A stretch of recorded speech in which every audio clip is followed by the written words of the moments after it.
Edward Snowden to be like, guys, hello.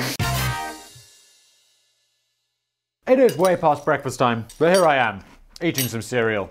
Because, well, this video is sponsored by Magic Spoon, but also because cereal makes a great snack. That is absolutely not part of the talking points. Magic Spoon, oh, you've heard me talk about Magic Spoon before. This is probably one of the sponsors where people hit me up most on Twitter, at Simon Whistler, by the way. And I'm like, Simon, I got the Magic Spoon. It's changed my life. And I'm like, tell me you got the cinnamon flavor. The cinnamon flavor is absolute gold, closely followed by the peanut butter flavor. I have to say, the peanut butter flavor was my favorite, and then I ate every single box I had of it. And then I have to say, like, I got a little bit sick of it, so I moved over to cinnamon, but they sent me some more, and now I'm back on the peanut butter train. It is so wildly good. All right, so what's the problem with cereal? You're like, Simon, I can get cereal. I can go to an American supermarket called, I want to say, there's Walmart. I know Walmart, Whole Foods. I think those are on the opposite ends of the spectrum, right? Like Whole Foods, whenever I listen to a podcast or watch a video with Americans, they're like, Whole Foods, fancy la-di-da. Well, the problem is with cereal is it often has like loads of carbs and loads of sugar and all of that stuff that basically makes you a fat fuck. What Magic Spoon do, and they advertise it right on the front of the box right here, 0 grams of sugar, which is weird because it tastes sweet and delicious. 4 grams of net carbs, 14 grams of protein. Like, what's all that protein doing in there? It's building your muscles. Look how strong I am. And that's because of Magic Spoon and also occasionally working out. But mostly Magic Spoon. Look, it's not going to make you ripped. Magic Spoon isn't going to magically make you ripped. But having the protein is a lot better than having all the sugar. Like, everyone knows that. Everyone knows that. They actually say in the notes that they give me, Simon's doing a great job talking about the cereal, so he's free to do his own thing overall with the spot. Are you sure, Magic Spoon? Are you absolutely sure? Because if you reject this, I'm going to come back to you and be like, yo, do my own thing with the spot. Okay, things got a bit weird, and I'm gonna have to clear this up. It's as simple as this. I think there are some points they do want me to cover. This stuff tastes amazing. It's keto friendly.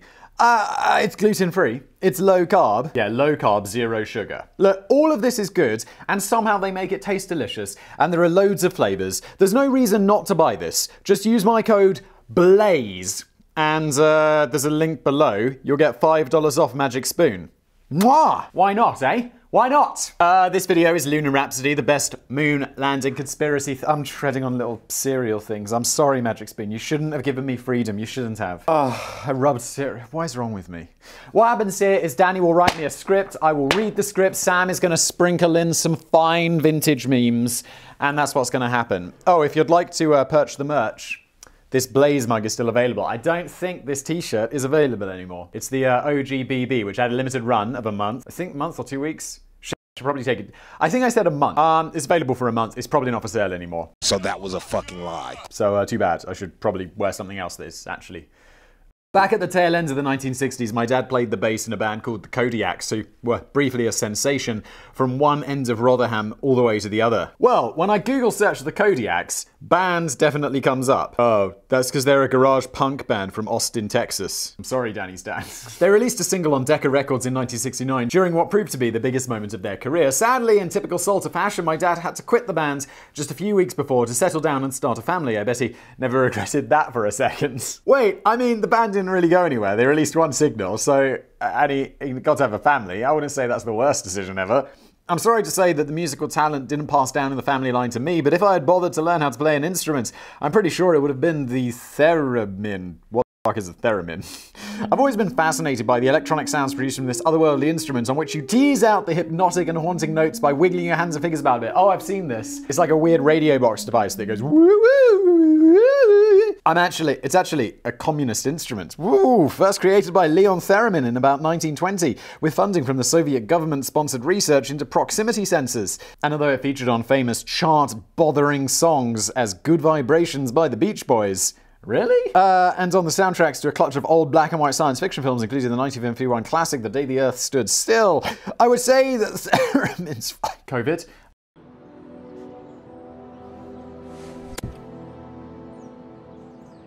I would say that the Theremin's finest moments are encapsulated on the magnificent 1947 album Music Out of the Moon by Les Baxter and Harvey Revel with Dr. Samuel J. Hoffman. And I think Neil Armstrong would have agreed with me. What is going on, Danny? I want to talk about some conspiracy theories, Danny. Why is the introduction so long? At the exact same time my dad's ex-band, the Kodiaks, were limping up the UK and US charts in July 1969, Neil Armstrong was aboard the spaceflight Apollo 11 on his way to mooch about on the moon. And he was listening to music out of the moon on the in-flight jukebox, or at least a small Sony TC-50 cassette recorder that he'd packed in his hand luggage. Quite appropriately, the standout track, Lunar Rhapsody, was getting the most airplay on the spacecraft during the epic voyage home. But that's assuming the moon landings ever happened at all, of course. Not everyone's convinced. Yeah, idiots. I have to say, I'll just tell a little story right now, and I know we're still in the introduction. It's like, good Lord, Simon, get to the point, fact boy. I think I saw like a documentary. I must have been like 13 or 14 years old, and I saw a documentary about why the moon landing was fake. It was on like TV or whatever. And then I was like, oh my God, the moon landing is fake. And then the second half of the documentary was quite incredible. It was entirely debunking the first half of the documentary. So it starts off like they rope you in, being like, this is why this, and this is why this. And you're like, oh my God, by the midpoint, you're like, I was convinced. I'm like, whoa, this evidence is irrefutable. The moon landing never happened. And then the second half of the documentary is them debunking the whole first half. And it was brilliant. And you're like, oh, okay, so like one example was, why are there no stars like visible in the photographs? It's just entirely black, and you're like, oh my God, yeah, of course there are no stars, that's crazy. And then they're like, well, if you take a photograph of someone and they're bright, the stars are not going to expose. And you're like, oh yeah. And this really instilled in me the value of critical thinking. I don't think there's been any documentary I've seen that changed my life quite as much as that one. I cannot find it for the life of me. If anyone knows what I'm talking about, I would love to see it again. It was probably like on BBC or ITV back in the late 90s. According to government propaganda and a few trivial scientific facts, the Commander Neil Armstrong and the lunar module pilot Buzz Aldrin supposedly landed the Apollo lunar module Eagle onto the surface of the moon on the 20th of July 1969, after which they pissed about for a couple of hours, had a ride on a go-kart, took loads of selfies, collected some souvenirs, and then buggered off back home. The third guy, Command Module pilot Michael Collins, drew the short straw and had to stay behind on the Command Module Columbia, but at least that gave him a chance to put something else on the jukebox that Neil Armstrong had been hogging the whole time with his freaky theremin shit. Be like, for fuck's sake, Neil! Stop it with the theremin bullshit! Can't we listen to some Hendrix? It would suck to be Michael Collins though, right? Everyone knows. Like, I feel Neil Armstrong is a name. You mention Neil Armstrong, pretty much anyone's gonna be like, yeah, first man on the moon. Buzz Aldrin, people are gonna be like, yeah, he was the dude who was on the moon, right? Michael Collins is just gonna be like, who's Michael? Is he a singer? It often takes a bit of time for something of major significance to really sink in, for people to absorb and accept that it really happened. Weirdly, in the case of the moon landing, it seemed to take about 7 years for people to start believing that it didn't happen.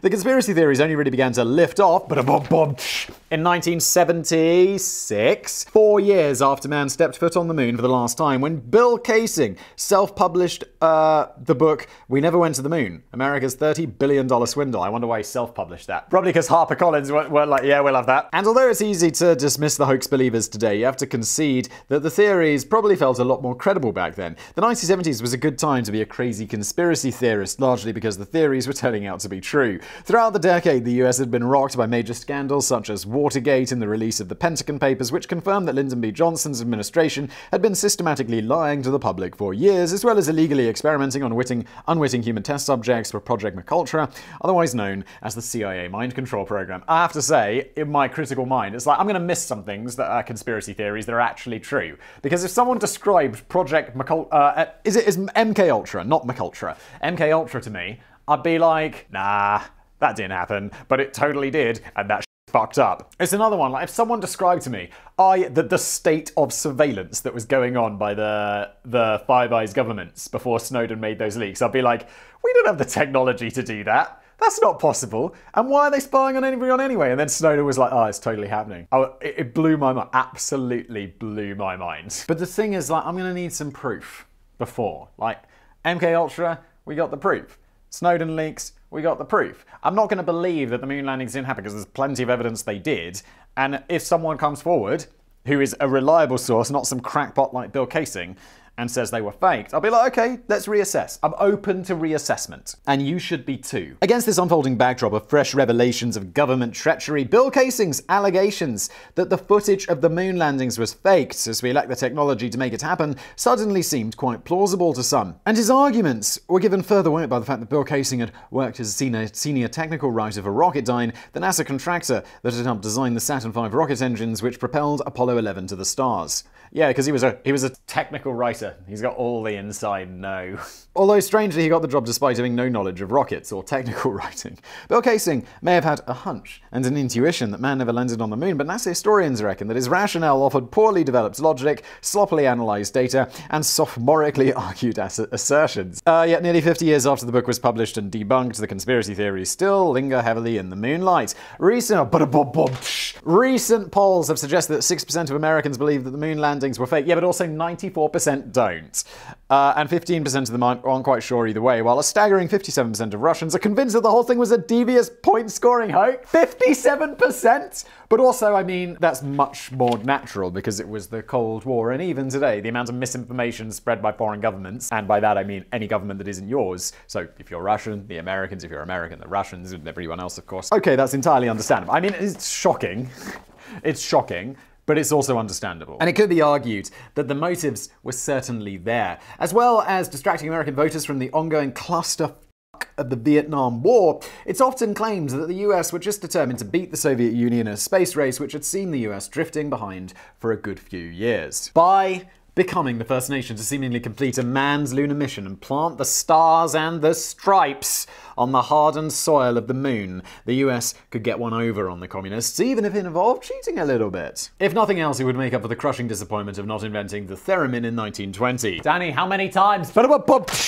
Of course, even the wildest and hairiest of conspiracy theorists would concede that a spacecraft really did shoot up into space in 1969, but a common belief is that it just lazily looped around in orbit for a while an audience of 650 million viewers at home were spoon-fed faked footage of the moon's surface, which was mostly directed by the legendary film director Stanley Kubrick. And this is where we get into problems, because when it's something this huge, the number of people who have to be in on it is just vast. And the idea that all of them would have kept silent for so long. Like, it didn't take very long for someone like Edward Snowden to be like, guys, hello.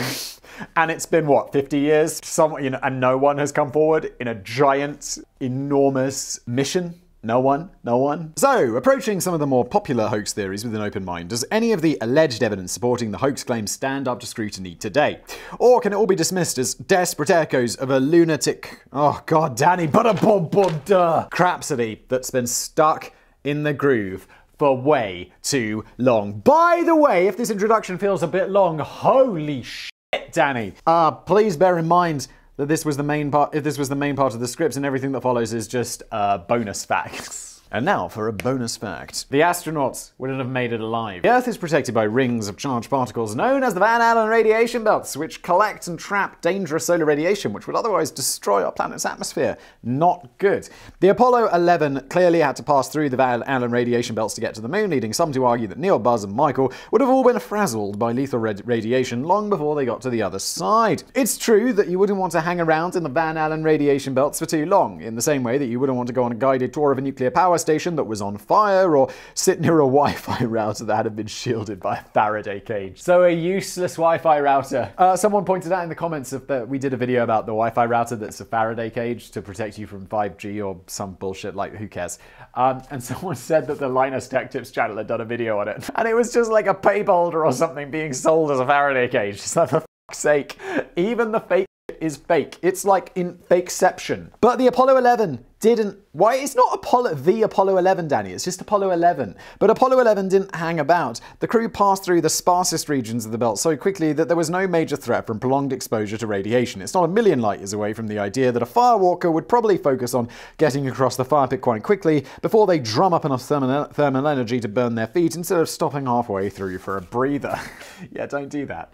spending less than 4 hours in the belts for the total trip, the astronauts got hit by the same dose of radiation you would usually get from a couple of CT scans to your head. It's not something you'd want to make a habit of doing, but you're unlikely to be calling back for a return trip the following weekend anyway. That's true. That's true. Okay, so debunked, obviously. I mean, we're debunking all of these because obviously we went to the moon. Oh, smash that dislike button, conspiracy theorists. Look, we're giving you a fair shake, all right? All right? My God, it's not full of stars. Oh, is this the photo one that I mentioned already? Some critics found the holiday snaps taken on the moon to be a little bit disappointing and perhaps even a little bit suspicious. They all seem to be missing one ingredient: visible stars in the background. You know, you'd kind of expect to see stars from the moon, particularly when there are no clouds to obscure the view. Cynics served this up as proof that the whole thing was staged and Stanley Kubrick either forgot or he didn't have budget to paint in the stars. Given how much money was spent on the Apollo program, that's a really high-budget movie. They didn't forget the stars. In fact, it's just that the basic principles of photography are the same on the moon as they are here on Earth. Shocking. Neil and Buzz are likely to have seen the stars, although the landing took place during a lunar morning, so it's possible that the sun may have been shining too brightly to make them out. But they wouldn't have been captured on film either way. The cameras used on the moon required a small aperture and high shutter speeds to prevent too much light seeping into the photographs from the sun's illumination of the surface and reflective white spacesuits worn by the astronauts. So the shutters only ever open for a fraction of a second, just enough time to capture objects in immediate focus, but not the distant glimmer of background stars. Yes, this is how photography works. You'd get exactly the same result at home if you were using a quick exposure camera to take a photograph from within your brightly lit back porch at midnight. Yeah, I mean, we've all taken those photos. It's like, even if you can see, so imagine you're standing on your porch, right, and you're taking a photograph of someone standing on your porch, and they are lit from behind you by the light from the house. And let's say that light is faintly illuminating your car off on the distance. If you take a photograph of that person, put the flash on especially, make it extra bright, you are never going to see that car in the background. You're just going to see the person at the front. It's going to be a very quick flash release. You won't see the car, like you don't see the stars. Why am I explaining this twice? We don't need this. Besides which, it's difficult to imagine that the guy who directed the most visually stunning science fiction film of all time just a few years earlier, 2001: A Space Odyssey, would have cut a few corners with the scenery. If Stanley Kubrick had wrongly believed that the stars should have been visible, I'm sure that the staggeringly high budget required for this global hoodwink would have stretched to getting Tim from the props department to rustle up a curtain with some painted white blobs on it. I think if the stars were visible, people would also be like, oh, why are the stars visible? The cameras were set to do this, and that would be much more compelling than if they aren't, like they shouldn't be. What? What the fuck? Who took the photographs of the first steps on the moon? Here's a riddle. If Neil Armstrong was the first man to set foot on the moon, who on Earth, or rather, who on the moon was already there to take the photographs of him climbing down the ladder of the Apollo Lunar Module Eagle for the first time? Well, it's obviously going to be some sort of arm that stretches out with a camera, or there's going to be a camera mounted on another part of the LEM with a camera on it, maybe a wide-angle camera, something like that. This isn't rocket science. I mean, it is rocket science, but it's also not this element of it. The answer is obvious. He was either the chief photographer of the moon people or one of Stanley Kubrick's film crew. Or there might be another answer. What's that, Danny? There is? For starters, there seems to be little confusion about the identity of the spaceman in the photographs. Many of the best and most iconic photographs of a man on the moon are wrongly attributed to be of Neil Armstrong, when, in fact, Neil is the one behind the camera, having already set foot on the moon and now getting busy taking snaps of his buddy, Buzz Aldrin. These include the amazing photograph of Buzz with the lunar module reflected in the mirrored visor of his helmet, more on that in a second, and the high-quality photographs of Buzz climbing down the module's ladder for the first time. In contrast, Neil barely gets a look in. The grainy footage of Neil himself climbing down the ladder and making the first footprint on the moon was captured by a camera which Neil planted on the side of the module as he was clambering his way down and checking his packed lunch. This gave a view of the exterior, which was transmitted back down to Earth. Shocking that that's the answer. But spare a thought for poor Neil. Even today, when you type Neil Armstrong and moon into Google Images, the vast majority of photographs thrown up are actually of Buzz Aldrin. Legend. Reflections on that reflection. Going back to the reflection captured in the mirrored visor of the helmet of Buzz, not Neil, this image has thrown up further speculation of a possible scene that should have been saved for Stanley Kubrick's blooper reel instead of making it into the final cut. As well as the lunar module, we can see Neil Armstrong reflected in the visor too, as he's clearly the one taking the photo. It's nice to get a rare snap of him at all, even if it's just an accidental reflection. But one small problem. He's not holding a camera. So, Who's taking the photograph? I didn't know this one, but I'm sure there's going to be a really obvious explanation. Bobbing around on the moon in a bulky spacesuit would have made using a typical Polaroid camera a little bit tricky, so the cameras were instead securely fixed to the chest of the spacesuits of the astronauts, and this is the exact position of Neil's hands in the famous photograph, in the famous reflection. Allegedly, this worked out more expensive when it came to getting the pictures developed at Boots, but the results were definitely worth it. Can you imagine if they just screwed up the They get those negatives back to Earth, and the guy in the dark room's like, he's just developing the moon landing photos, and someone walks in, "Hey Greg, what do you want?" "Oh shit," and all the light spills in. Get the fuck out! And it's a relief that Kubrick managed to cut the scene where the T-boy wanders into the shot and accidentally sets off the smoke machine. The flapping flag, it was wired, there were wires inside, because otherwise there's no wind on the moon. One of the most sickening moments for communists was when Neil and Buzz planted the American flag on the lunar soil. Russian dog. Capitalist pig. And the world watched in awe as it gently rippled in the cool moon breeze, except that there's no atmosphere or wind on the moon. So how was the flag flapping about?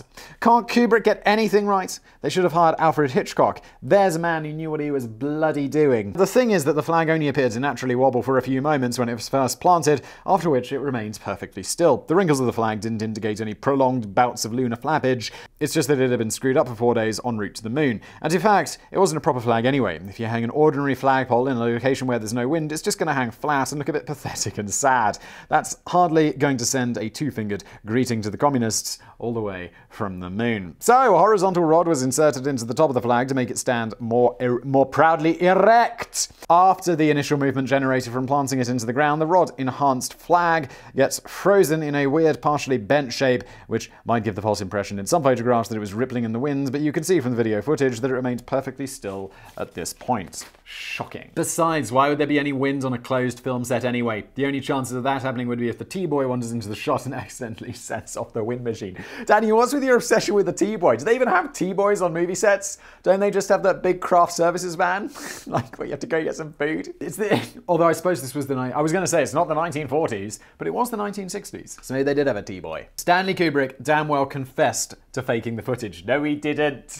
I've often wondered if anyone bothered asking the illustrious director himself if he filmed the fake footage of the moon landings. And it turns out the filmmaker T. Patrick Murray shot a revealing interview with Kubrick in 1999, but was forced to sign an 88-page non-disclosure agreement to keep content of the film private for 15 years. Unveiled on the website Your Newswire in late 2015.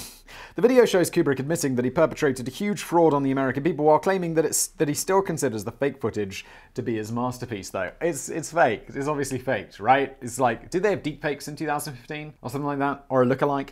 That's absolute bollocks, though. The moon landing footage is okay, but it's not in the same league as Dr. Strangelove, 2001, A Clockwork Orange, or The Shining.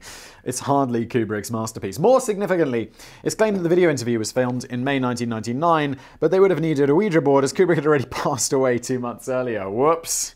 Wait, so how does this? The guy in the video doesn't look or sound very much like Stanley Kubrick either. It's just a look-alike. Even if it did look exactly like him these days, you'd be like, deepfake. Deepfake, for real. The leaked, unedited versions of the video contain scenes in which the interviewer calls his subject Tom, rather than Stanley, and guides him on what to say next. Whoops. Why don't you should have deleted those. Despite all this, T. Patrick Murray still insists today that the video is entirely genuine. But if you believe this silly hoax, you'll believe that man once set on the moon. And we're not set foot on the moon, and we're not that stupid. I keep slapping all of these boxes of Magic Spoon. They send me so much cereal, it's actually rad. If the moon's so bloody great, how come nobody's bothered going back? Because it's really bloody expensive, obviously, and there's not really a scientific reason for us to go back right now. The world seemed to be gripped by moon fever between 1969 and 1972, which saw no less than 12 American men step on the surface across 6 different Apollo missions. It must have felt like an exciting time to be alive, and everyone began to imagine that the journey into the final frontier would only gain momentum and that mankind would have colonized Mars by the year 2000. It's kind of disappointing that it's now 2021 and we've done like bugger all. Although that Mars rover, I'm recording this on the morning that Mars rover just landed on Mars, and that's fairly rad. It's going to look for life. Finding life elsewhere in the universe, even just like microscopic ancient life on Mars, I think is like one of the most important things that's ever going to happen. And I really hope that it happens in my lifetime. And if it's not on Mars, we've got to get one over to that Titan moon It's like, come on, let's get it done. But then, silence. We're now approaching 50 years since the last man stepped on the moon, and it does seem weird that 4 years of frantic activity were followed by 5 decades of staring into the void. Could it be that NASA and the US government decided to quit faking it while they were ahead? Perhaps Stanley Kubrick got fed up and resigned from his post and wanted to focus on period dramas for a bit. It's more of a case of a shift in priorities and the fact that these moon trips are horrendously expensive to pull off. No shit. A further 3 Apollo missions were planned, but all ultimately scrapped for financial and geopolitical reasons, as the government preferred to focus instead on Skylab and the Space Shuttle programs. Can you imagine if you were one of those dudes who was going to go up on one of those missions, like Apollo 18 or whatever, and you'd be like, oh, they cancelled it? That would be extremely disappointing.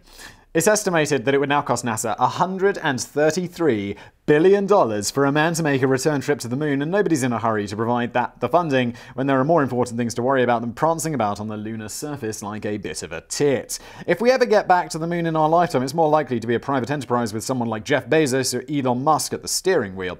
I'm assuming that spacecraft have steering wheels. They don't, Stanny. They don't. They don't. I mean, that's a great way of steering a 2-dimensional object, but less good for a 3-dimensional. Like a 2-dimensional. You know what I'm saying? You know what I'm saying? I'm not an engineer. No.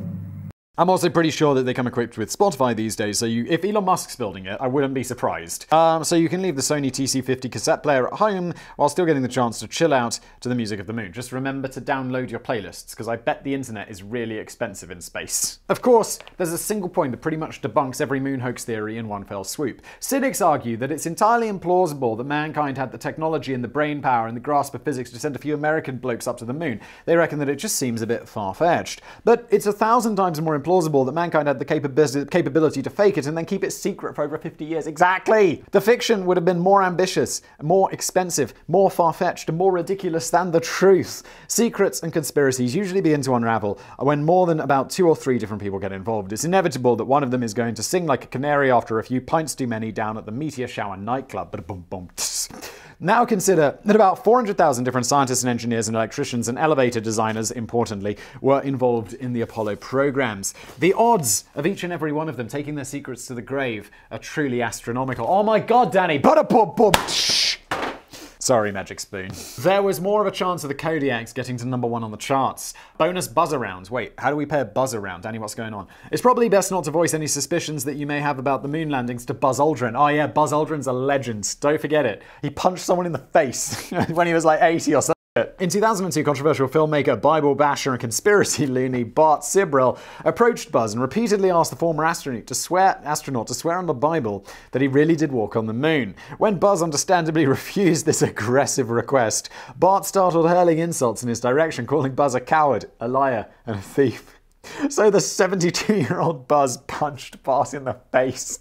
Fucking legend! Woo! Buzz Aldrin's really old. He's like 90 now. No charges were filed after Buzz claimed self-defense, and most reports suggest that no one was hurt. Although I'm not sure the guy who got punched in the face would agree with that overview. Everyone there is just like, nothing happened, saw nothing. The guy's just face started to bleed. Buzz Aldrin's a legend. What? For an encore, Bart later made a similar approach to Edgar Mitchell, the 6th man to walk on the moon, and received a kick up the arse for his efforts. Bart now claims that these violent reactions provide further proof that the moon landings are a touchy subject, and that Apollo astronauts clearly had something to hide.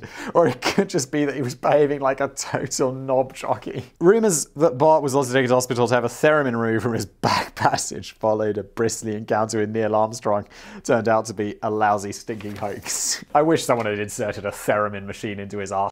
This has been an episode of Business Blaze, brought to you by my friends over at Magic Spoon, who allowed me to do whatever I want with this ad read. You should get some Magic Spoon because it is fine.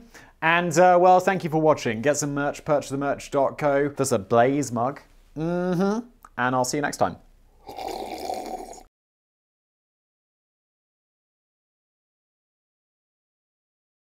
Buzz Aldrin's a legend. What?